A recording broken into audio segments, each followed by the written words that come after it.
아멘. 미국의 유명한 사회 심리학자 솔로몬 애시가 다음과 같은 실험을 했습니다.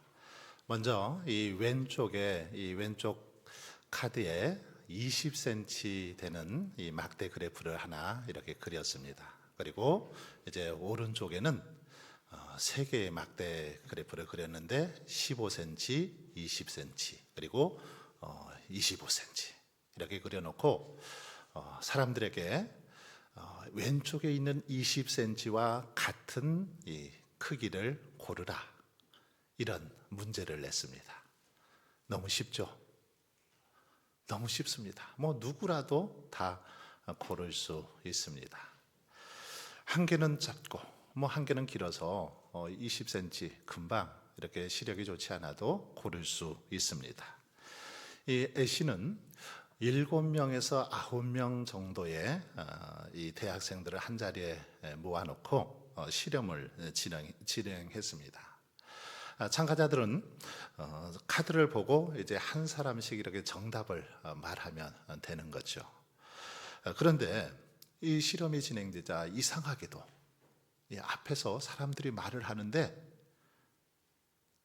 20cm 왼쪽 카드하고 이쪽에 두 번째 20cm 이 길이가 맞지 않습니까? 그런데 사람들이 확연히 짧은 이 15cm가 같다라고 말하는 겁니다.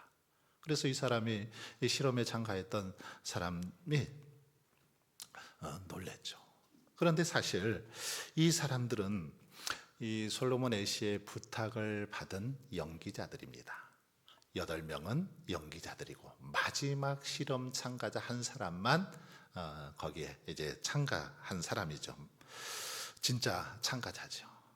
그런데 이 앞에서 계속해서 첫 번째도 두 번째 사람도 이 15cm가 20cm와 같다라고 대답을 하는 겁니다. 처음에는 되게 말도 안 되고 웃기다라고 생각했죠. 아니, 저 사람 눈이 이상한 거 아니야? 왜 그래? 이런 표정을 짓다가 세 번째도, 네 번째도, 다섯 번째도 계속 앞에서 똑같다고 20cm와 이 15cm가 같다라고 그렇게 얘기하는 겁니다. 그러니까 마지막 참가자가 어땠을까요? 고민이 됐습니다. 앞사람이 계속해서 그렇게 얘기하니까 고민이 돼서 자기 차례가 됐을 때 자기도 앞사람들처럼 15cm가 저 20cm와 같다라고 대답을 했다라는 겁니다. 이런 실험을 이렇게 하다 보면 마지막 참가자의 75%는 이 앞선 사람들의 얘기를 따라서 그대로 그렇게 잘못된 그 대답을 하더라는 거죠. 잘못되었는데도, 답이 잘못되었는데도 앞 사람의 답을 따라서 그렇게 말하더라는 겁니다. 여러분, 이것이 바로 솔로몬 애시의 동조 실험인데, 여러분, 왜 마지막 참가자들은 이렇게 정말 크기가 확연히 차이가 나는데 15cm하고 20cm면 5cm니까 차이가 확연히 나죠. 그럼에도 불구하고 왜 앞 사람들의 말을 따라서 그냥 그 대답을 했을까요? 선의 길이가 갑자기 변해서 그렇습니까? 아닙니다. 그것은 동조의식 때문입니다. 동조의식 때문이죠. 즉 집단의 답이, 많은 사람들의 다수의 답이 틀렸다는 사실을 명백히 알면도 불구하고 만약에 자신이 그들과 다른 대답을 하면 그 사람들의 시선이나 또는 압박이 두려워서 그들의 의견에 동조한다라는 그런 말입니다. 앞사람들 눈치 보느라고 그냥 자기도 그렇게 대답하더라는 거죠. 고사성어 가운데 삼인성호라는 그런 고사성어가 있습니다. 이 세 사람이 호랑이를 만든다, 범을 만든다라는 그런 뜻인데, 근거가 없는 이야기라도 여러 사람이 계속해서 이야기하다 보면 그것을 고지 듣게 되더라는 것입니다. 예를 들어서 시장에 호랑이가 나왔다 한 사람이 외치면 처음에는 어떨까요? 아니, 무슨 시장에 호랑이가 나왔어 하면서 전혀 이렇게 대수롭지 않게 흘려듣죠. 그런데 두 번째 사람이 똑같이 시장에 호랑이가 나타났어. 이러면 이번에는 어떨까요? 긴가 민가 하더라는 거죠. 그러다가 세 번째 사람이 또다시 시장에 호랑이가 나타났어 하면 그때는 믿더라는 거죠. 그래서 세 사람이면 호랑이도 만들어낸다라는 이런 말인데, 여러분, 그런데 오늘날도 이와 같은 일들이 많이 우리 주변에는 있습니다. 어떤 것을 다수의 사람들이 선택을 하면, 다수의 사람들이 그곳으로 가게 되면 이 동조의식 때문에 그것을 그냥 생각 없이 선택합니다. 다른 사람들이 다 그렇게 하니까, 다른 사람들이 다 나보다 맞게 선택했을 거야, 이러면서 그냥 아무 생각 없이 그 사람들이 가는 길로, 그 사람이 선택하는 것을 선택하더라는 겁니다. 그러면서 다수의 길을 선택하고 그것이 진리처럼 생각하더라는 거죠. 왜 그렇습니까? 진리보다는 다수의 많은 사람들의 시선을 더 의식하기 때문입니다. 하지만 여러분, 성경은 우리에게 분명하게 말합니다. 믿음은 다수를 따르는 것이 아니라 언제나 진리 편에 선다라고 그렇게 말하고 있습니다. 믿음은 진리 편에 서는 것이지 다수의 편에 서는 것이 아니다라고 성경은 힘주어서 우리에게 강조하고 있습니다. 그렇습니다.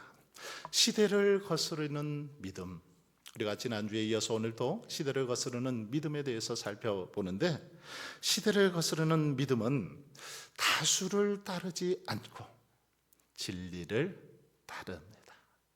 다수의 그 생각들보다는 진리가 중요하죠. 진리를 따릅니다.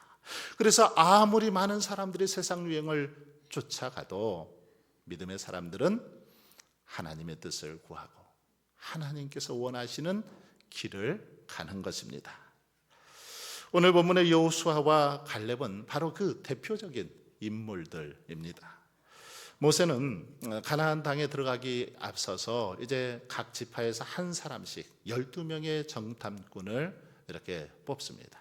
그래서 그들에게 이제 가나안 땅에 대해서 살펴보고 오도록 그렇게 명합니다.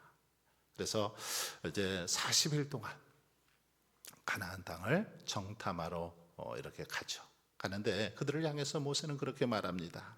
그 땅 거민들이 강한지 약한지 또 많은지 적은지를 잘 살펴봐라. 그리고 그 땅이 얼마나 좋은 땅인지 나쁜 땅인지 비옥한 땅인지 메마른 땅인지 잘 살피고 돌아올 것을 명했습니다. 이제 그들이 40일 동안 가나안 땅을 다 살펴보고 돌아와서 그 모세와 아론과 이스라엘 백성들 앞에서 보고를 하게 되죠. 먼저 10명의 정탐꾼들이 그 땅에 대해서 보고합니다. 그 땅에서 그 과일도 따가지고 오죠. 큰 이 포도송이 그리고 석류 또 무화과 열매를 이렇게 가져와서 보여주면서 과연 그 땅은 젖과 꿀이 흐르는 땅입니다. 너무너무 비옥한 땅입니다 라고 그렇게 보고합니다. 그러면서 하는 말이 그러나 그 땅 거주민은 강하고 성읍은 견고하고 힘이 클 뿐만 아니라 거기서 안악 자손을 보았는데 그 백성은 신장이 힘이 장대해서 그들 앞에 우리는 메뚜기와 같습니다. 메뚜기와 같이 우리는 작은 그런 존재들이라는 거죠.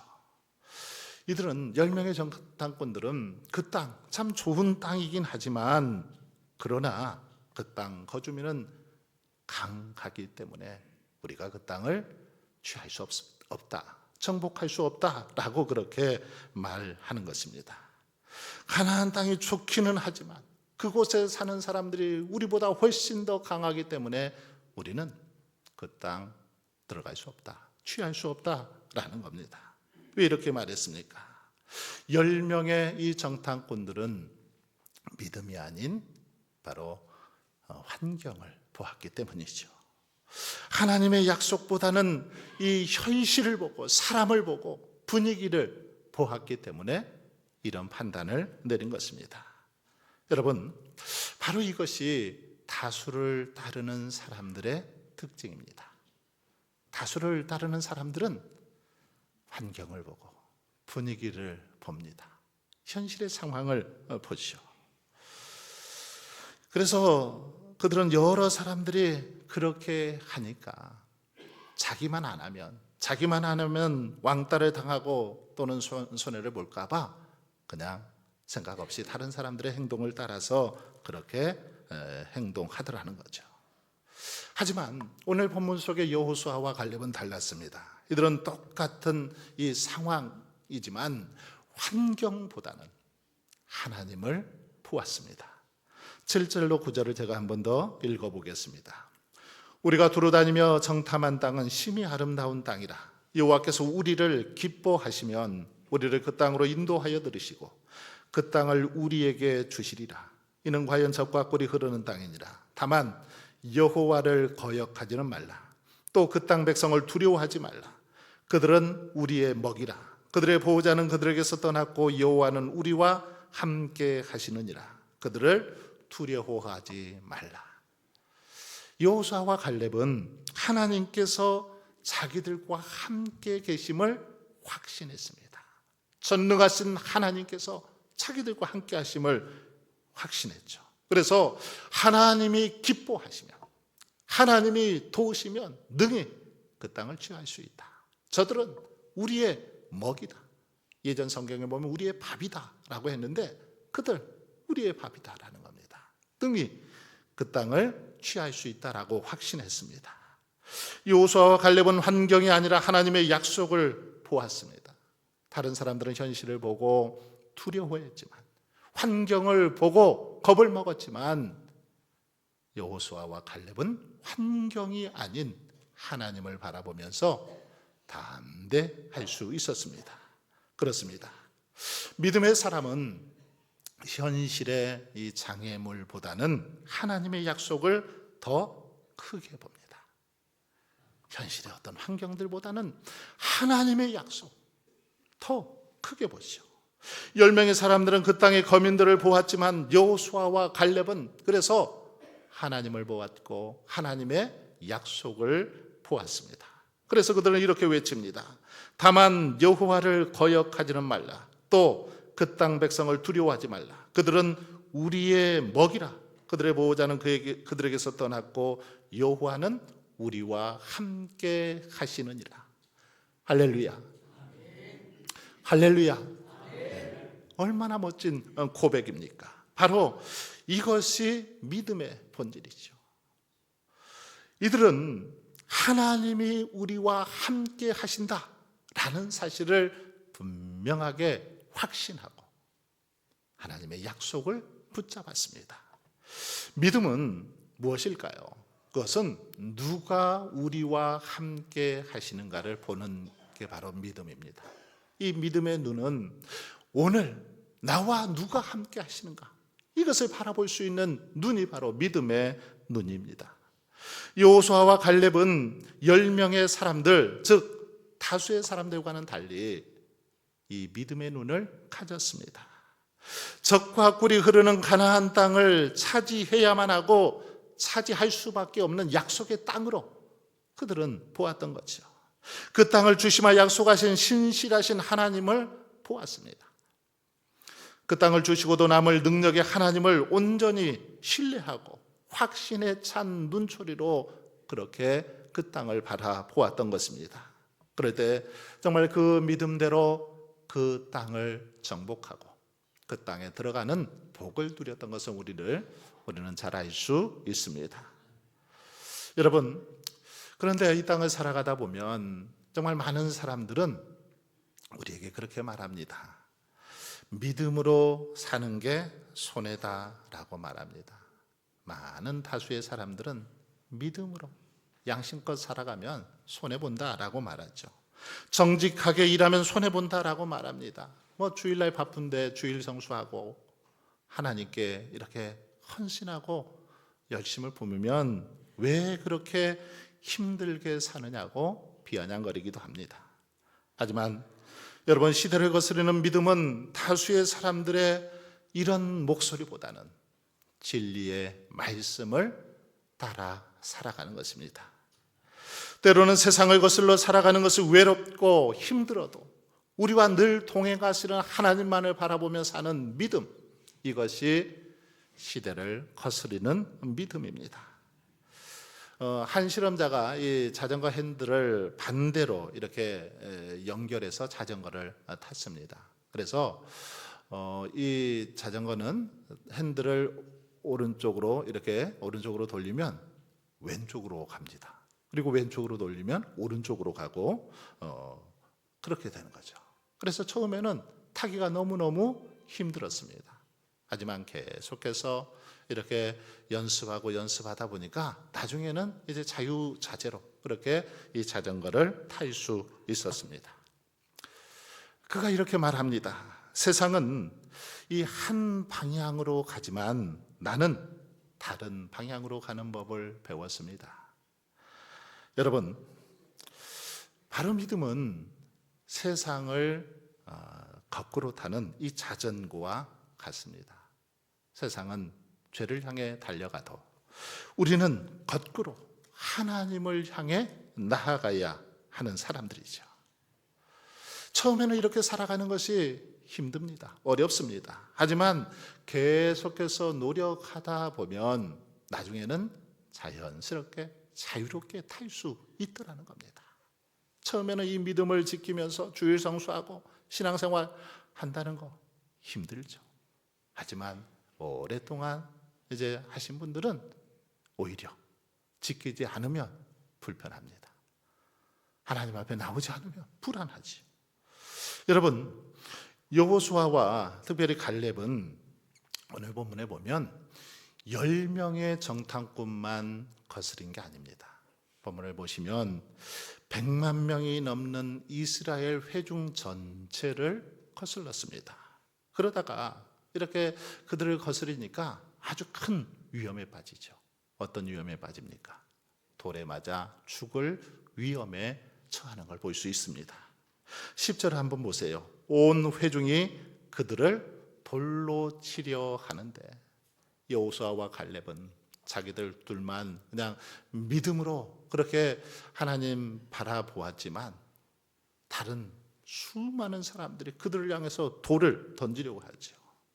이것은 다수를 따르지 않는 삶이 얼마나 어려운 삶인가를 잘 보여주는 그런 장면입니다. 다수를 따라서 행동하지 않는 것이 많은 어려움을 우리에게 가져오더라는 겁니다. 다수를 따르지 않을 때 그냥 자기들만 그 길로 가면 좋을 텐데 그들은 그렇지 않습니다. 왜 자기들을 따라오지 않느냐고, 왜 자기들의 말에 동조하지 않느냐고 손가락질하고 비난합니다. 심지어는 이 돌을 던지더라는 거죠. 돌을 던집니다. 비난의 돌을 던지고 정죄의 돌을 던지죠. 시기와 질투의 돌을 던지기도 하고 때로는 협박의 위협의 돌을 던지기도 하는 것을 볼 수 있습니다. 하지만 여러분, 그렇다고 우리는 다수의 편에 서서는 안 됩니다. 시대의 조류에 편승해서는 안 되죠. 믿음의 사람들은 아무리 그들이 비난하고 정죄해도 끝까지 하나님의 편에 서서 하나님께서 원하시고 기뻐하시는 길을 걸어갈 수 있어야 합니다. 바로 이것이 믿음의 모습인 거죠. 그럴 때 우리 하나님이 역사하시고 일하시더라는 겁니다.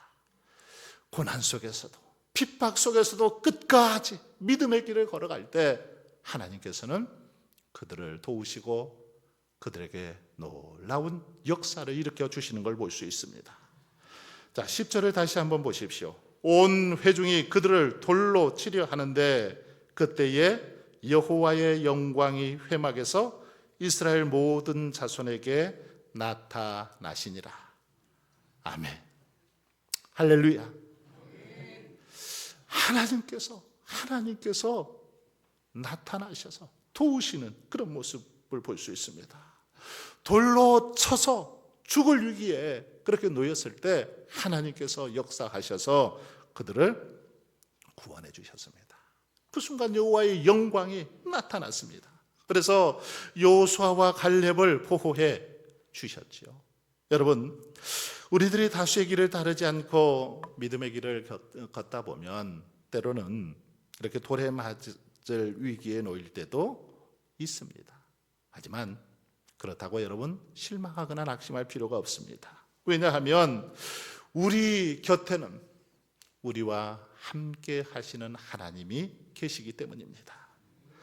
사람들은 다 우리를 버리고 외면한다 할지라도 하나님은 외면하지 않으시고 끝까지 우리를 보호해 주시고 지켜주시기 때문입니다. 자기 백성들에게 배척받은 모세와 함께 하시며 위로하신 하나님이 우리와 함께 하십니다. 죽음의 공포 앞에서 홀로 고민하며 피땀 흘러 기도하시던 주님께 사자를 보내서 함께 하셨던 그 하나님이 오늘 우리와 함께 하십니다. 엘리야와 예레미야 선지자를 지키시고 위로하셨던 하나님께서 오늘 우리와 함께 하시는 것입니다. 이처럼 하나님께서는 당신을 의뢰하는 자들을 어떠한 어려움과 환난 속에서도 끝까지 지키시고 보호해 주십니다. 하나님께서는 결코 당신을 의뢰하는 자들, 당신을 믿고 따르는 자들 고아와 같이 버려두지 않습니다. 끝까지 책임져 주시고 인도해 주십니다. 다니엘의 세 친구 사드락과 메삭과 아벳느고를 한번 보십시오. 하나님께서는 믿음을 지키다가 극렬히 타는 풀무불에 그들이 던져졌을 때 어떻게 해야 합니까? 이 옷깃 하나 상하지 않도록 하나님께서 저들을 보살펴 주셨던 것을 볼 수 있습니다. 또한 하나님은 믿음을 지키다가 사자굴에 던져진 다니엘도 사자의 입을 꼭 봉하사 구원해 주셨습니다.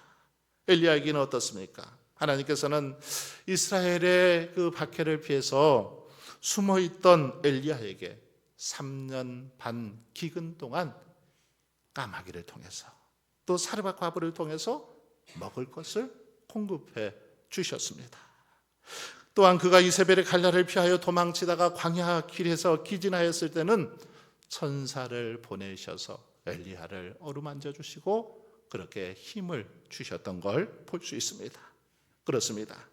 하나님께서는 다수를 따르지 않고 당신을 선택하는 자들, 믿음을 지켜 살아가는 자들을 끝까지 보살펴 주시고 인도해 주시는 분임을 우리는 성경을 통해서 분명하게 알 수 있습니다. 그래서 어떤 악한 세력도 결코 그들을 이기지 못하게 하시더라는 거죠.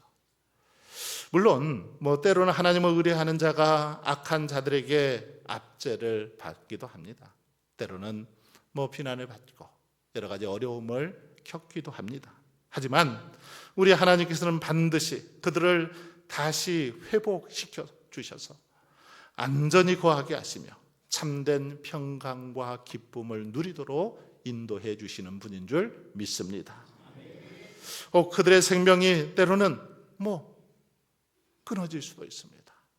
때로는 큰 정말 고난 가운데 처할 수도 있습니다. 하지만 그들을 다시 살리셔서 당신과 더불어 영생 복락을 누리게 하시는 분, 하나님의 놀라운 축복을 누리게 하시는 분, 바로 우리 하나님이시죠. 그래서 시편 기자는 이렇게 노래합니다. 여호와를 의뢰하는 자는 시온산이 요동하지 아니하고 영원히 있음과 같다.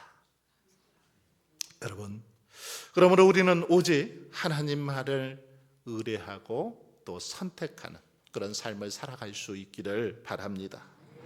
환난과 위험이 닥쳐올수록 더욱 그리해야 됩니다. 때로는 하나님께서 우리를 돌아보지 않으시고 또 외면하시는 것 같이 느껴질 때도 있습니다. 그러나 그런 때에도 결코 낙심하거나 실망하지 마십시오. 끝까지 하나님을 믿고 의지하십시오. 그런데 우리 하나님께서는 여호수아와 칼렙에게 하나님의 영광을 나타내 주셨던 것처럼 오늘 우리들에게도 나타내 주셔서 참된 기쁨, 참된 복을 누리게 하실 것입니다. 여러분, 믿음의 사람들, 성경에 보면 믿음의 사람들은 다수의 반대 속에서도 끝까지 믿음을 지켰습니다. 다수의 사람들이 권력자들 앞에 줄을 서고 그들 앞에 엎드릴 때 소수의 믿음의 사람들은 하나님 앞에 엎드렸습니다. 하나님을 의지했습니다. 오늘은 종교개혁 주일이기도 합니다. 종교개혁 주일인데 마틴 루터는 1517년 이 교회의 부패와 면죄부 반멸을 향해서 당당히 그들을 향해서 오직 믿음, 오직 말씀을 외쳤습니다. 모든 교권과 신학자들이 그를 정죄했지만 그는 보름스 회의에서 이렇게 외쳤습니다. 선언했습니다. 내 양심은 하나님의 말씀에 사로잡혀 있습니다. 나는 다수의 명령이 아니라 하나님의 진리에 서 있습니다. 나는 여기 서 있습니다. 하나님이여 나를 도우소서. 이렇게 하나님 앞에 기도하는 마음으로 거기서 그렇게 큰 소리로 선언하고 외쳤습니다. 여러분, 바로 깨어있는 믿음의 사람 마틴 루터 한 사람의 선택이 종교개혁의 불씨를 지폈습니다. 그리고 기독교를 새롭게 바꾸어 놓는 역사가 일어났던 것입니다. 사랑하는 성도 여러분, 시대를 거스르는 믿음, 이 믿음은 어떤 믿음입니까? 다수가 아닌 하나님의 뜻을 먼저 선택하는 믿음입니다. 하나님의 말씀, 하나님의 뜻이 무엇인지를 먼저 선택하는 믿음이죠. 현실의 환경보다는 하나님의 약속을 바라보는 믿음입니다. 언제나 하나님 편에 서기 위해서 노력하는 믿음이죠.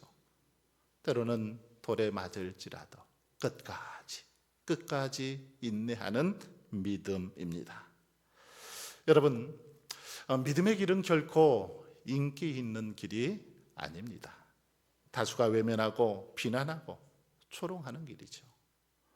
참으로 쉽지만은 않은 길입니다. 하지만 분명한 것은 이 믿음의 길은 하나님께서 함께 하시는 길이요, 지금 당장은 힘들고 고달파도 승리와 축복이 약속된 길입니다. 여러분, 이 시간 하나님께서는 우리에게 이와 같이 물었습니다. 너는 다수의 길을 따르겠느냐? 아니면 나의 약속을 믿고 걸어가겠느냐? 지금 너는 어느 편에 서 있느냐라고 묻고 계십니다. 여러분은 지금 어디에 서 있습니까? 어느 편에 서 있습니까? 어느 길로 걸어가고 있습니까? 다수의 사람들이 가는 길이 옳다고 그들을 쫓아서 그렇게 살아가고 있지는 않습니까? 바라기는 저와 여러분이 오늘 본문 속의 여호수아와 갈렙처럼 다수의 사람들을 따르기보다는 하나님의 뜻이 무엇인지를 깨닫고 하나님을 선택하고 정말 하나님께서 원하시는 길에 설 수 있기를 바랍니다. 그래서 날마다 하나님의 위로와 도우심을 힘입어서 더욱더 복된 삶을 살아가는 저와 여러분 모두가 되실 수 있길 주님의 이름으로 축원합니다.